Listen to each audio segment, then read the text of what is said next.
ರಾಜ್ಯ ಇಂದ ಒಕ್ಕೂಟದ ಅದರಲ್ಲೂ ವಿಶೇಷವಾಗಿ ರಾಜ್ಯ ಮಹಿಳಾ ಘಟಕದ ಮಾಸಿಕ ಸಭೆಯನ್ನು ಕರೆದು ಸಭೆಯಲ್ಲಿ ಸುದೀರ್ಘವಾಗಿ ಚರ್ಚೆ ಮಾಡಿದ್ರಿ ಅಂತ ನಾನು ಭಾವಿಸ್ಕೊಂಡಿದ್ದೇನೆ.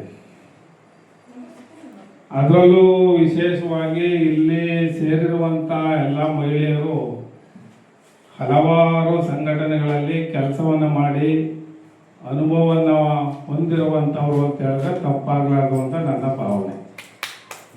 ಆದ್ದರಿಂದ ನಿಮಗೆ ಹೆಚ್ಚಿನ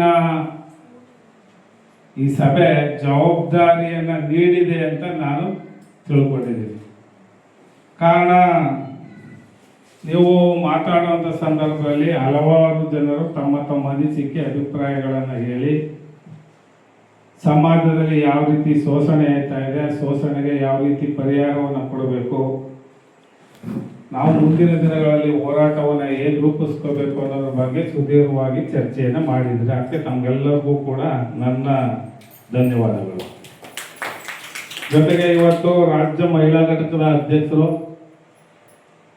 ಮಾಸಿಕ ಸಭೆಯನ್ನು ಕರೆದು ನೋಂದಣಿ ಮಾಡುವುದು ಹೊಸದಾಗಿ ನೋಂದಣಿಯನ್ನು ಮಾಡಿ ಜೊತೆಗೆ ಪದಾಧಿಕಾರಿಗಳನ್ನು ನೇಮಕ ಮಾಡಿದ್ದಾರೆ. ಆದ್ದರಿಂದ ಈ ದಿವಸ ನೂತನವಾಗಿ ಆಯ್ಕೆಯಾಗಿರುವ ಎಲ್ಲ ಪದಾಧಿಕಾರಿಗಳಿಗೂ ಕೂಡ ನಾನು ಧನ್ಯವಾದವನ್ನು ಸಲ್ಲಿಸ್ತೇನೆ. ಹಾಗೂ ತಾವು ಮುಂದಿನ ದಿನಗಳಲ್ಲಿ ಇನ್ನೂ ಹೆಚ್ಚಿನ ಸಂಘಟನೆಯನ್ನು ಮಾಡಿ ಅಂತ ತಮಗೆಲ್ಲರೂ ಶುಭ ಕೋರುತ್ತಾ, ಅದರಲ್ಲೂ ವಿಶೇಷವಾಗಿ ನಮ್ಮ ವಕೀಲರವರೇ ನಿಮಗೆ ಸಲಹೆ ಸಹಕಾರ ಕಾನೂನಿನ ಅರಿವು ಬಗ್ಗೆ ಹೆಚ್ಚಿನ ಅರಿವು ಕೊಡ್ತಾರೆ.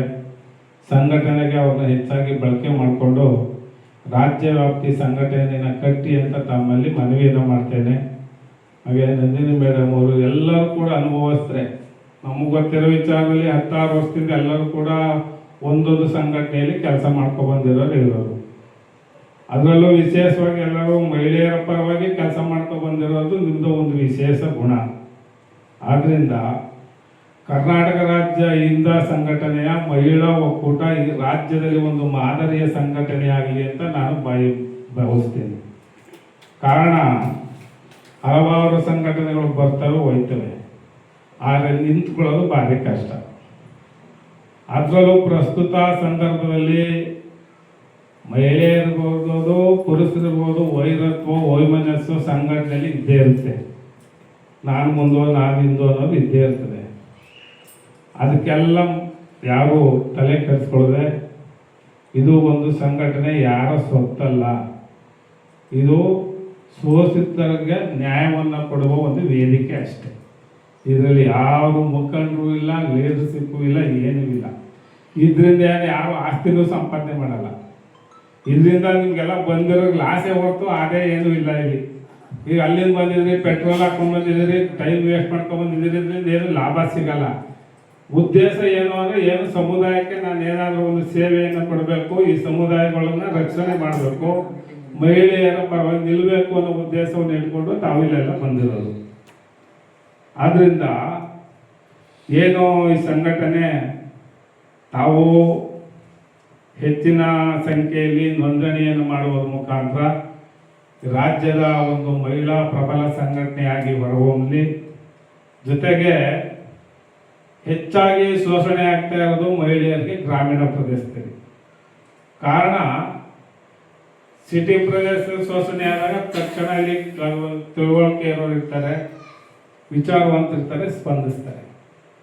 ಕಟ್ಟಕಡೆಯ ಕಾಡಿನಂಚಿನ ಪ್ರದೇಶಗಳಲ್ಲಿ ಶೋಷಣೆ ಆದರೂ 2-3 ವರ್ಷ ಆದರೂ ಹೊರಗಡೆನೆ ಬರಲ್ಲ, ಅಲ್ಲೇ ಮುಚ್ಚೈತದೆ. ಆದ್ದರಿಂದ ಗ್ರಾಮೀಣ ಪ್ರದೇಶದಲ್ಲಿ ತಾವು ಹೆಚ್ಚಿನ ಸೇವೆಯನ್ನು ಮಾಡೋದ್ರ ಮುಖಾಂತರ ಈ ರಾಜ್ಯದ ಹಿಂದ ಮಹಿಳಾ ಘಟಕ ಯಾವುದೇ ಭಾಗದಲ್ಲೂ ಕೂಡ ಮಹಿಳೆಯರಿಗೆ ತೊಂದರೆ ಆದರೆ ಶೀಘ್ರವಾಗಿ ಅಲ್ಲಿ ಭಾಗವಹಿಸಿ ನಮಗೆ ಸ್ಪಂದಿಸ್ತಾರೆ ಕಣಪ್ಪ, ಈ ಸಂಘಟನೆಯ ಜೊತೆ ನಾವು ಇರ್ತೇವೆ ಅನ್ನೋ ಭಾವನೆ ಆ ಜನರಲ್ಲಿ ಬರಬೇಕು. ಆ ರೀತಿ ತಾವು ಕೆಲಸವನ್ನು ಮಾಡಿ ಅಂತ ಹೇಳ್ತಾ ನನ್ನ ಮಾತನ್ನು ಮುಗಿಸ್ತೇನೆ. ಜೈ ಭೀಮ್.